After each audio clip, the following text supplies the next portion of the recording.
What's up, everybody? Come on in. It is Friday afternoon. We don't usually do this, but we missed holler hour yesterday because, like a lot of you, my kids are home from school enjoying the sun and the snow today. We did some sledding yesterday, but I just want to jump on here and talk a little bit about what's going on around here today. As always, we're at tnholler.com, at the TN Holler on Twitter and Facebook. You can also follow all the hollers all throughout the state, and chipping in is really what keeps us going. Today, we wanted to talk about cruising to Cancun. This Ted Cruz Cruzgate stuff is absolutely outrageous. I'm sure you've all heard by now. Ted Cruz left his Texans freezing to go to Cancun, got busted by somebody on a flight, turned around and came back. This is what he came home to. People were at his house calling on him to resign. It's really, really gross stuff. His excuse was that with school canceled, the girls asked to take a trip and he wanted to be a good dad. So he immediately blamed his daughters and essentially tried to frame it as though he was always planning to come back. But as you can see from that bag, that is not an overnight bag, folks. He was not planning to go down just for one night. He was completely busted. And this was him talking to the news yesterday. You know, you can see how busted he clearly is. He's not a great liar. I mean, he lies all the time, but he's not really great at it. And this is what he had to say. I started having second thoughts almost the moment I sat down on the plane. That's probably because he started seeing tweets almost the moment he sat down on the plane. Because on the one hand, all of us who are parents have a responsibility to take care of our kids, take care of our family. That's something Texans have been doing across the state. But I also have a responsibility that I take very seriously of fighting for the state of Texas and frankly, leaving when so many Texans were hurting didn't feel right. And so I changed my return flight and flew back. So he tries to make it seem like he decided to come back, that it wasn't the backlash, that he on his own, it just didn't feel right, folks. So he decided to come back. And really, it was just his conscience that was weighing on him. But even though this is kind of a silly story, I think it really speaks to a fundamental difference between the parties. There's a lack of empathy on display here. This guy decided to go and do this. This was not a pre-planned trip.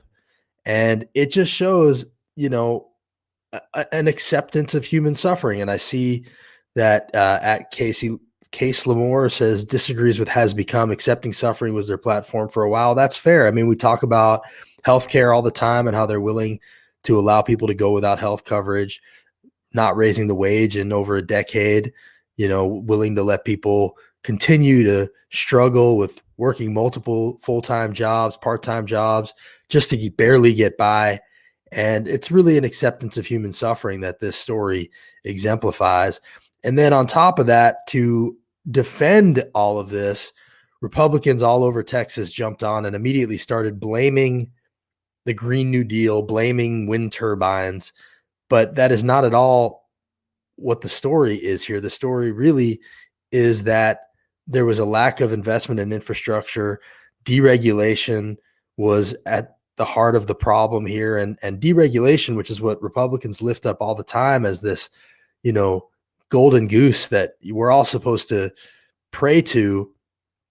Deregulation is not something they do for us. Deregulation is so that they can do things to us. And obviously there are some instances where regulations go overboard and, you know, those should be looked at case by case, but the overall vilification of deregulation, that is not doing us any favors. That is so that they can do things like privatize these grids and not do what needs to be done to winterize them. And that's what's going on here. And the immediate rush to blame the Green New Deal, it just is exactly what we see from them all the time. They take, and then when things go wrong, inevitably they blame the things that they don't like. So, you know, it's the Ted Cruz story is a silly story, but at the same time, it's not that silly. It really speaks to a lot of issues. And yes, you know, obviously this is on both sides.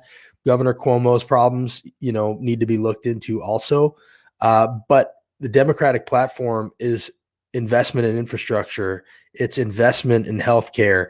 It's raising the wage.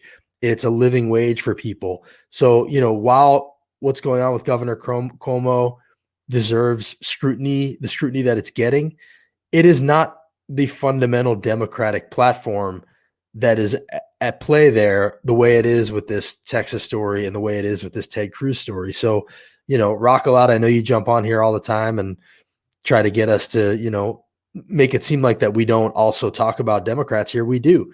It's just that in Tennessee, the Republicans are in power, and ultimately the platforms are not the same. And so hopefully by watching these shows the way you do, Rock a lot, you'll come to understand that a little bit and maybe do some digging on a lot of this stuff and realize that while there are issues on both sides, there is corruption on both sides. At the end of the day, this is not a both sides issue. This is, one side has really abandoned the role of governing. They're not there to govern. They're there to troll the libs. And that is how they get ahead in their party. And it's really a sad state. And that's why you see a lot of people leaving the party. This is a state senator in, I believe, Arkansas, who says he has left the GOP. And since he's also an Air Force pilot, that it turns out a lot of his military brothers and sisters are also leaving and unhappy with the way that they have inspired an insurrection. So I appreciate that you watch here, Rock a lot. And, hopefully there are some things we say that you agree with. I know a lot you don't agree with, but here's another story that sort of links to all this. Biden has sweetened the pot for states to expand Medicaid. We have been rejecting $1 billion a year in Tennessee by not expanding Medicaid. Hundreds of thousands of Tennesseans go without coverage. We are number one in medical bankruptcies, number one in rural hospital closures per capita. And now the Biden administration is sweetening the pot, adding money, adding a match rate to encourage Tennessee to insure the working poor. And we're still going to reject it because Republicans in Tennessee are still going to put politics over people. And they're going to point to their Medicaid block grant, which does not cover more people. And there are a lot of questions surrounding that. And actually, it probably won't even go through anyway. We need to expand Medicaid in Tennessee. We've been losing $1 billion a year when we don't do it. Now we're going to be losing $1.5 billion a year when we don't do it. Meanwhile, people are really suffering all throughout the state. Again, we're number one in rural hospital closures. And it goes back to this issue of Republicans being totally fine with people suffering. That is the through line here. There's a lack of empathy in that belies all of their policy decisions. And that's why their platform was really just fealty to President Trump. Their platform this year was not a platform. It was just follow President Trump. Kim, I see you. How you doing, Kim? Sandra, absolutely. And, it's true that Republicans don't care anymore. And I'm glad that you left it. Hopefully one day they will. This is something that I think most people should want to see fixed, because I think we're better off when we have two parties that actually do care. But right now, that just seems to not be the case. Another story that is hard to understand is this story about Tennessee signing a $3 million consulting deal with Mckinsey while we were suing them for their role in the opioid epidemic. It's just a culture of good old boyism, corruption. Signing a $3 million contract with a company that you're suing because they let people die doesn't make a whole lot of sense. And it's hard to understand. So, it's just there's a through line here. That's kind of what I'm trying to get to. And I'm hoping that you guys see it. Teresa seems to, Lacey seems to, and I really do appreciate that you guys are watching and chiming in. One of the biggest contributors to this is Civic and their donations, the private prison company that donates to a lot of these politicians. Private prison companies are something that we would like to see go away. People profiting off locking up people, locking up bodies, and not taking care of them, as the Tennessee Comptroller's audit showed last year. So last night we found out that Civic was trying to appoint the president of Tennessee State University, Dr. Glenda Glover, to the board of directors. There was a huge backlash to that. Last night, we saw a lot of comments like this one saying there can be no rationale for such a decision. Can't believe Dr. Glover, the people around her, think this was a good move. There was a lot of backlash. And then Dr. Glover today has now said, after careful consideration and listening to voices, she's declining the offer to join the board, which is good news, but it should never have been a possibility. I think most people who have been paying attention would agree with that. And it's hard not to point out that the average yearly fee that goes to these board members is close to $250,000 a year, which must have played somewhat of a part in the decision. And it's really important to point out that we shouldn't just lean on Dr. Glover for her decision. We should also lean on all of these other people, because it shouldn't just be Black women that get held to account when they make decisions like this. There are other people who are making a lot of money on this board. Thurgood Marshall Jr. is one of them that sticks out.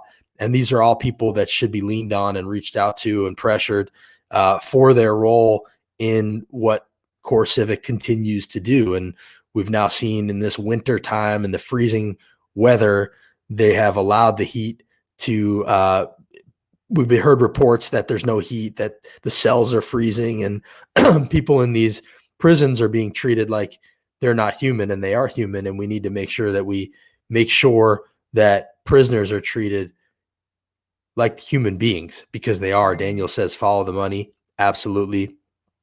Now I'm seeing Rockalot saying Biden's deputy press secretary forced out for threatening a reporter. Looks like Biden and co. also think newsies are the enemy of the people. Well, your own statement contradicts itself, Rockalot, because if Biden and company thought they were enemy of the people, that reporter, that press secretary, wouldn't have been forced out.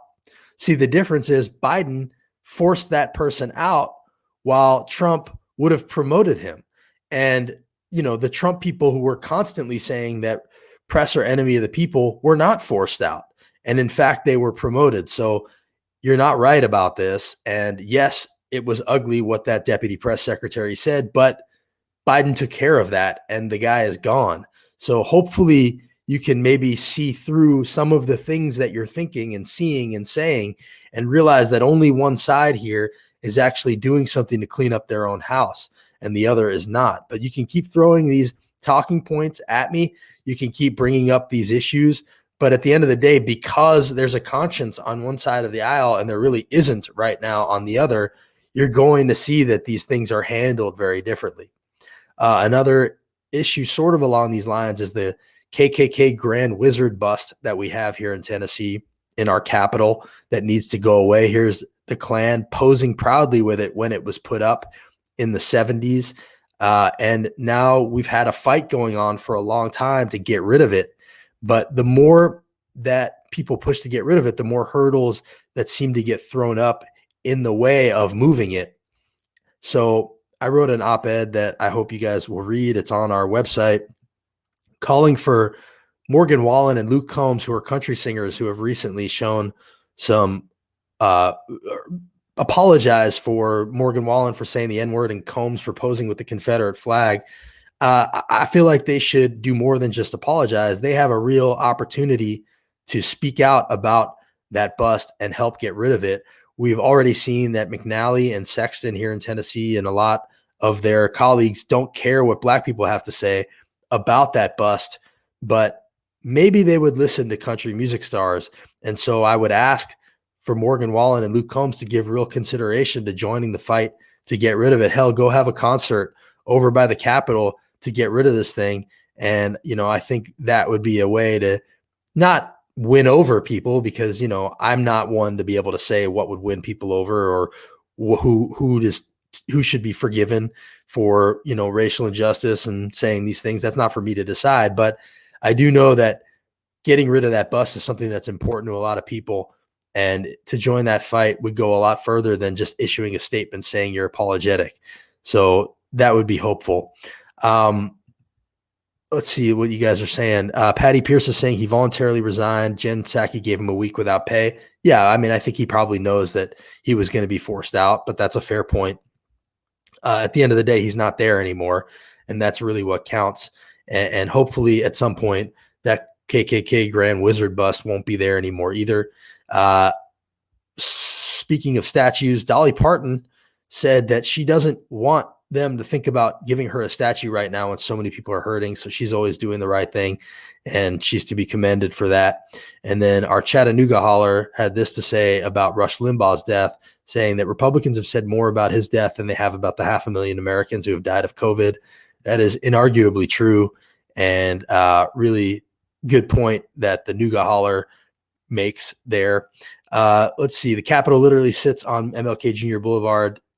Exactly. And they have a KKK Grand Wizard bust inside. It's ridiculous. It's time for that thing to go. March 9th is when it has been rescheduled to. I actually signed up to speak. I know a lot of other people have too. So hopefully, the compilation of a lot of people speaking will at least get the Historical Commission to do their part. But you never know with the legislature what they're going to do about this.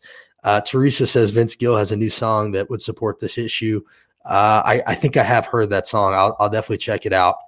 Hopefully you guys will check out all the hollers. We appreciate you guys following. We'll be back next week with some interviews. I'm going to be talking to somebody about the marijuana situation in Tennessee, where we are still one of 6 states where it's considered fully illegal, which is absolutely ridiculous. And we need to move forward on that issue. And hopefully there will be some legislators seizing on that in the sessions to come.